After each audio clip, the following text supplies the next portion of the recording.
عزیز طلباء، السلام علیکم ورحمۃ اللہ وبرکاتہ۔ آج ہم موضوعات مطالعہ کے سبق نمبر 5 طہارت اور جسمانی صفائی پڑھیں گے، اس کی ریڈنگ کریں گے اور مشقی اور اس کے شارٹ کوشچن کریں گے۔ تو چلیں شروع کرتے ہیں۔ طہارت اور جسمانی صفائی۔ اسلام ایک مکمل ضابطۂ حیات اور دین فطرت ہے۔ ضابطۂ حیات کا معنی ہوتا ہے زندگی گزارنے کے لیے قوانین کا مجموعہ۔ دین فطرت کا معنی ہوتا ہے پیدائشی دین، یعنی اسلام ایک ایسا دین ہے جو کہ انسان کا پیدائشی دین ہے اور اس کے اندر انسان کے زندگی گزارنے کے تمام اصول اور قوانین موجود ہیں۔ اللہ تعالیٰ نے اپنے اس دین میں تمام انسانوں، خاص طور پر مسلمانوں کو، تمام چھوٹی اور بڑی باتوں سے قرآن و حدیث کے ذریعے آگاہ کر دیا ہے اور نبی کریم صلی اللہ علیہ وسلم کو آخری نبی بنا کر اپنے دین کو عملی طور پر سمجھا دیا ہے تاکہ ہر چیز واضح ہو جائے۔ چنانچہ طہارت اور پاکیزگی کے بنیادی اصول بتا کر صرف ایک آیت قرآنی، ایک کی بجائے یہاں پہ 2 ہیں، صرف 2 آیات قرآنی اور ایک حدیث پر اکتفا کیا جاتا ہے۔ ارشاد ربانی ہے وَثِيَابَكَ فَطَهِّرْ، اپنے کپڑوں کو پاک رکھ، وَالرُّجْزَ فَاهْجُرْ، اور ناپاکی سے دور رہ۔ سورۃ المدثر آیت نمبر 4 اور 5۔ نبی کریم صلی اللہ علیہ وسلم کا فرمان ہے الطہور شطر الایمان، طہارت و پاکیزگی ایمان کا حصہ ہے۔ مفہوم: طہارت کے لغوی معنی پاک ہونے کے ہیں۔ آج کے دور میں صفائی کا خیال تو رکھا جاتا ہے اور شریعت کے اصولوں کو اپنائے بغیر عام غسل کرنے کو طہارت کے مفہوم میں لے آتے ہیں، حالانکہ طہارت کا مفہوم بالکل مختلف ہے۔ طہارت کا شرعی مفہوم بالکل مختلف ہے اور شریعت کے بتائے ہوئے اصولوں اور اس کی شرائط کے مطابق اگر صفائی نہ کی جائے تو طہارت نہیں ہوگی اور طہارت کے نہ ہونے کی وجہ سے کوئی عبادت بھی قبول نہ ہوگی۔ طہارت میں 2 چیزیں شامل ہیں، نمبر 1 وضو، نمبر 2 غسل۔ نماز سے پہلے وضو کرنا لازمی ہے بشرطے کہ جسم اور لباس پاک ہو، اور اگر جسم اور لباس پاک نہیں تو وضو سے پہلے غسل کرنا اور لباس کو پاک کرنا بھی لازمی ہے۔ وضو کے 4 فرائض ہیں۔ نمبر 1 چہرے کو دھونا، یعنی کہ پورا گلائی میں، پیشانی کے بالوں سے لے کے ٹھوڑی کے نیچے تک اور ایک کان کی لو سے لے کر دوسرے کان کی لو تک مکمل چہرہ یہ گلائی میں دھونا۔ نمبر 2 کونیوں سمیت ہاتھوں کو دھونا۔ نمبر 3 سر کا مسح کرنا، یعنی چوتھائی سر کا مسح کرنا۔ نمبر 4 ٹخنوں سمیت پاؤں دھونا۔ ان کے علاوہ باقی چیزیں جو وضو میں آتی ہیں وہ سنت اور مستحب ہوتی ہیں۔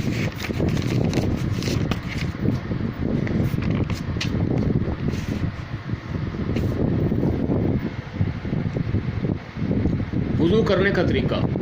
وضو کا مسنون طریقہ حسب ذیل ہے۔ نمبر 1 اچھی طرح ہاتھوں کو دھونا۔ نمبر 2 3 بار کلی کرنا۔ نمبر 3 3 بار ناک میں اچھی طرح پانی ڈالنا۔ نمبر 4 چہرے کو پیشانی کے بالوں سے ٹھوڑی کے نیچے تک اور ایک کان کی لو سے دوسرے کان کی لو تک اچھی طرح دھونا۔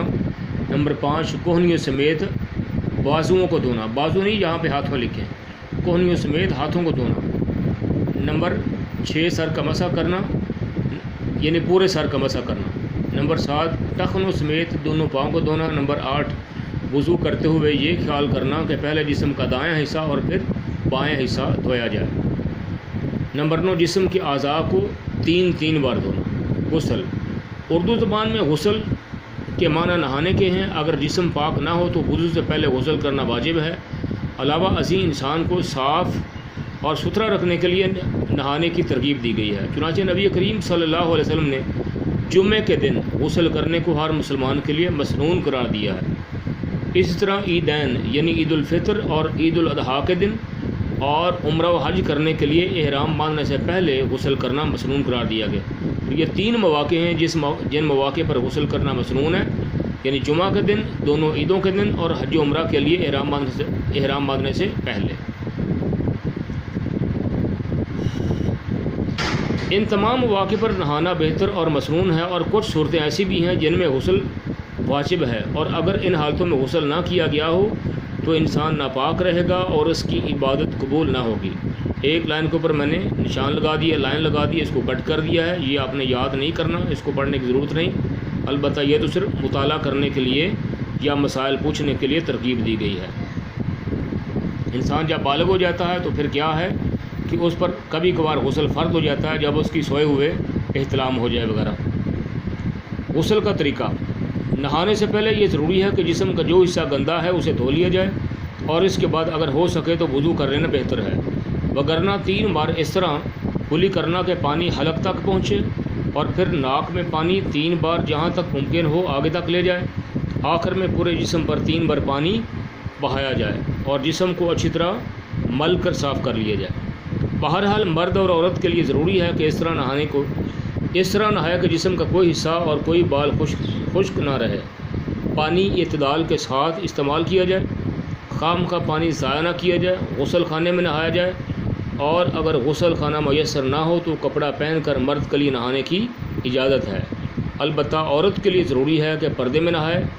غسل کرتے وقت گنگنانے اور باتیں کرنے سے منع کیا گیا ہے۔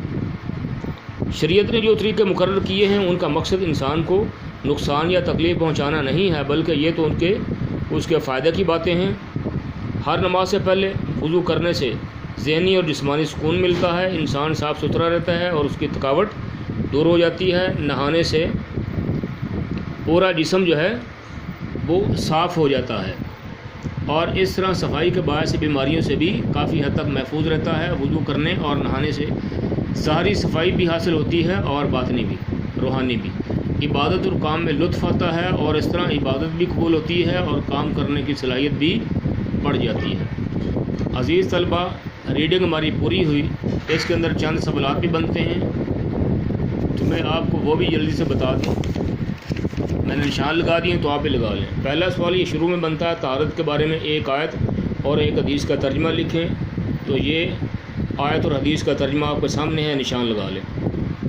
دوسرا سوال یہ بنتا ہے، طہارت میں کتنی چیزیں شامل ہیں؟ اس کا یہ جواب ہے، طہارت میں 2 چیزیں شامل ہیں، نمبر 1 وضو، نمبر 2 غسل۔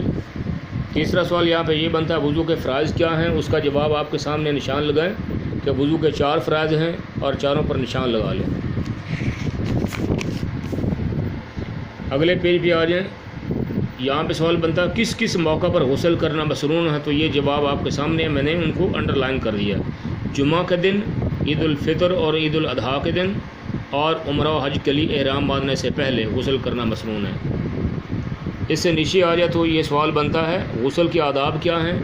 تو یہ بالکل یہ درمیان میں 3 لائنوں کا جواب جو ہے وہ یہاں پہ دیا ہوا ہے۔ غسل کے آداب: مرد اور عورت کے لیے ضروری ہے کہ اس طرح نہائے کہ جسم کا کوئی حصہ اور کوئی بال خشک نہ رہے، پانی اعتدال کے ساتھ استعمال کیا جائے، خام خواہ پانی ضائع نہ کیا جائے، غسل خانے میں نہایا جائے، اور اگر غسل خانہ میسر نہ ہو تو کپڑا پہن کر مرد کے لیے نہانے کی اجازت ہے، البتہ عورت کے لیے ضروری ہے کہ پردے میں نہائے۔ غسل کرتے وقت گنگنانے اور باتیں کرنے سے منع کیا گیا۔